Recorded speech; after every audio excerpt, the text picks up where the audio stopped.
Alright, episode 3, and I'll tell you what, this drop in October that is including both last time's Eagle Kazakh, today's Malayer, is gonna be pretty awesome. There's a really wide selection of stuff coming, and it's all stuff that I really like. I think we're going to punctuate that with today's subject, talking about Malayer rugs. So first off, I think there's something that we have to talk about in regards to Malayer and Hamadan rugs, because the two are inextricably linked, although they are absolutely different types of rugs. Geographically, they're linked. Malayer is only about 50 miles from Hamadan. When rugs were woven in the Malayer region, they would be sold in Hamadan. The structure of the rugs is also very similar. They both use a single wefted construction, and they both use the symmetrical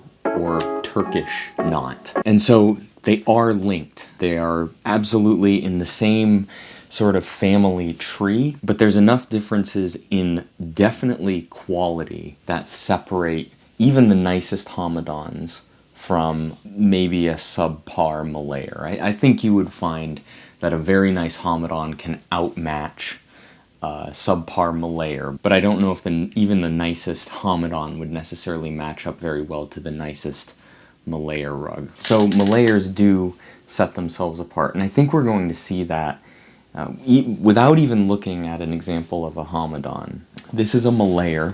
I believe it's from about 1910. And you might be wondering, why 1910? Why is that so specific? Whenever we say circa anything, that's 1900, 1910, 1920, whatever, that is a base age, and then the rug can fall on either side of that, because unless the rug is literally dated, has an inscription on it that tells the date, we don't really know. But there are clues that let us know what we're dealing with and what age it comes from. Now, I'm not great at this, but I think I do know some of the tells for later and earlier Malayer rugs, and specifically for 1910 is when they went from wool to cotton warps, which this has. So you might be thinking, you take that clue, well, how do we know it's not older than that?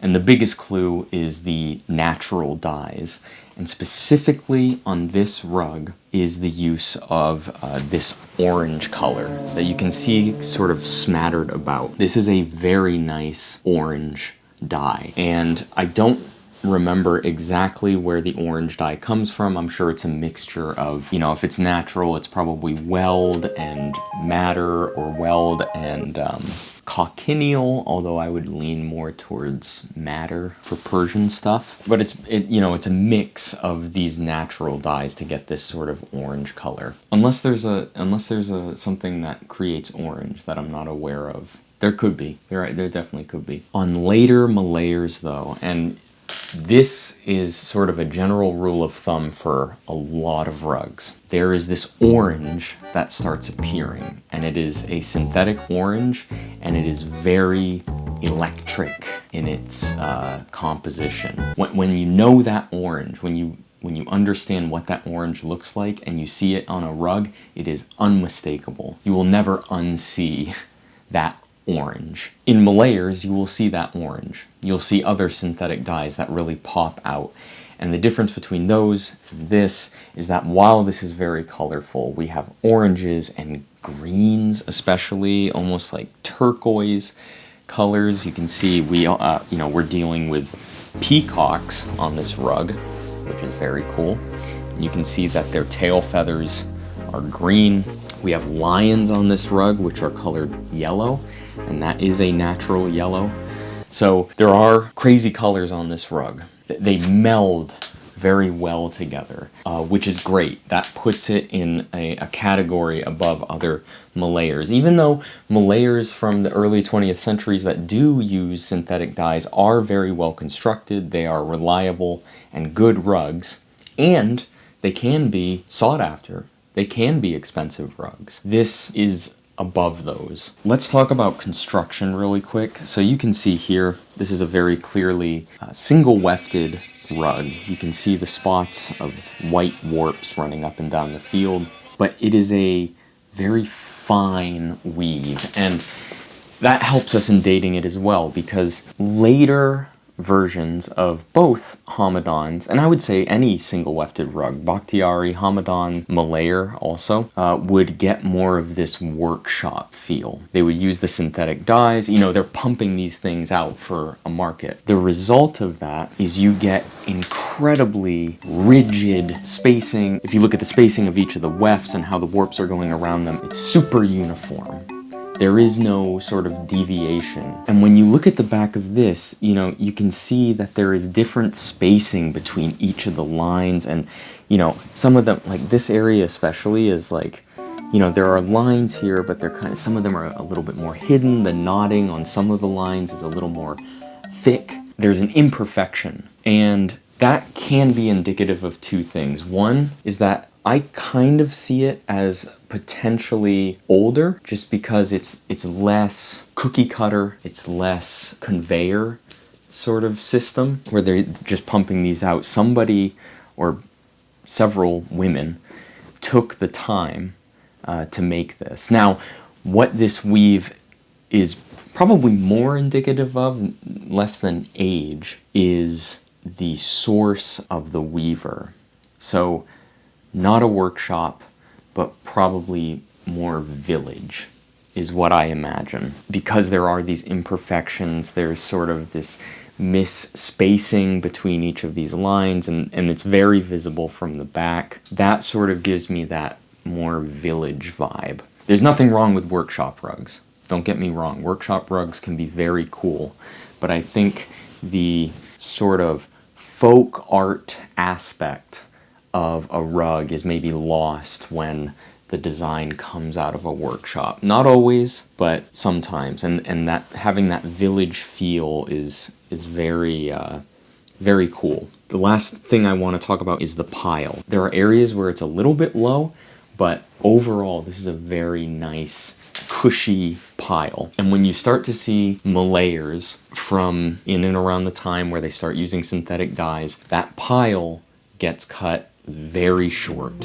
In the ones that I've seen, the pile is always very short, which gives a lot of clarity to the design, but the trade-off is now you've lost sort of, one, the intended purpose of the practical value of a rug, which is to be underfoot, and two, you also lose a little bit of longevity to the rug, because the shorter the pile, the less the wool can work with any pressure put onto the rug. And in Malayers and other rugs that have their piles cut very short, you often see a lot of foundation exposure. And so for something like this, to have this pile is very special. To me, it means it will last much longer than something that was shorn very close to the foundation. So that is sort of a history of Malayer and aging Malayers. You know, I haven't handled a ton of Malayer, and so I'm just sort of passing on the information I know to you. I would say take everything I say with a grain of salt, if you haven't already. I mean, I make mistakes. I'm just a average Joe who likes learning about these things. So yeah, I would just take that into consideration. But these are sort of the things that I understand to be true about rug dating. Probably the biggest appeal of this rug is the subject matter. And if we haven't cut to a wide shot yet, we will now. But as you can see, we are dealing with this massive cypress tree in the middle, surrounded by pillars on two sides with an arch overhead. And of course, we have these animal motifs on the bottom, including peacocks and lions attacking bulls. Wonderful, wonderful subject matter. You could not ask for just a cooler rug. Even at first glance, without even knowing the history behind any of these motifs, it is eye-catching. But let's just go over each piece very briefly. First off, we have this tree, this massive tree taking up most of the rug. Could be a tree of life. That's a very common motif where it's symmetrical from the selve edges, not the fringes. That's what we see here. Surrounding the tree, you have these three pillars, all filled with different motifs from palmettes to bota You can see there are even little parrots here, what look like little parrots, or at least avian shapes. So there's just a lot going on, and you know, the pile length also sort of distorts everything, which is kind of cool because it leaves a lot of interpretation to the viewer. And now, of course, moving down towards the bottom of the rug, we see these incredible depictions of peacocks flanking this main tree.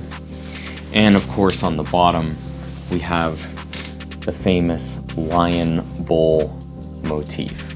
I don't even really know where to start with the lion bull motif. I mean, saying that symbol is ancient is doing a disservice to the motif. It's not ancient. It is synonymous with the start of human civilization.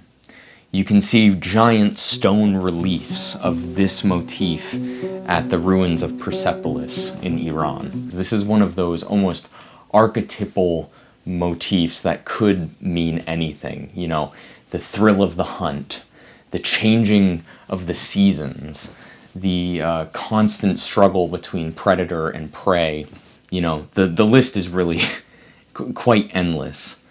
And speculative. That symbol of empires can now be found woven into the fields of these rugs. Let's go back to the macro view though. We've identified a bunch of different elements to the designs we find on this rug, from the animals to the tree to the pillars on either side. Interestingly, there is a single motif that encompasses all this. It's not just all these disparate symbols crammed onto one rug. There is a name for the motif of this tree with these pillars, with animals or other zoomorphic or symbols towards the bottom.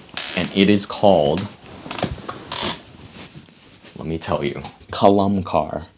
The name of this motif is called kalamkar. I don't know where that name comes from. It might mean something in Farsi. It might even be the name of a specific village or place. In the market, you're never going to see that name. You're never going to see kalamkar style Malayer rug because nobody knows what that is. I found that on a very esoteric, research binge, and it's probably important to specify that it does indeed have a name. So that's what we're dealing with. A very finely woven, attractive, circa 1910 Malayer rug, Persian rug, classical Persian rug. Okay, finally, pricing guide. Everybody's favorite part, the pricing guide. And I think I decided today that and I didn't do this in the last video, and I don't plan on doing it in this one, but I don't think I'm going to give what my price is for these rugs. Everybody will know anyway. It's just for this video's posterity's sake, I don't think it's appropriate to put that price here because things change. So let's go over condition. This Malayer is in excellent condition with one major exception and one minor exception, or two minor exceptions, I should say. This end has been overcasted. That's fine. We lost this sort of like maybe half-inch orange border. You can see on this end, that's fine. We have a fringe now and it's been overcasted. This end, we don't need to do anything else. This end has been buttoned up. People probably have their opinions on something like this. I don't think it's very offensive. It'll save the rug from being worn away at. The big issue is this. This patch was added at some point. I think it's part of an old Heriz. For what this is, the repair is okay. It would be really nice to have this re-woven just to totally complete the rug, which brings us to the second minor thing, is that there are just a few moth bites here on the bottom of the rug, and unfortunately, one of our lions has a few bites on his face. That's it. Everything else about this rug, from the pile to the condition, the dyes, is wonderful. More than acceptable.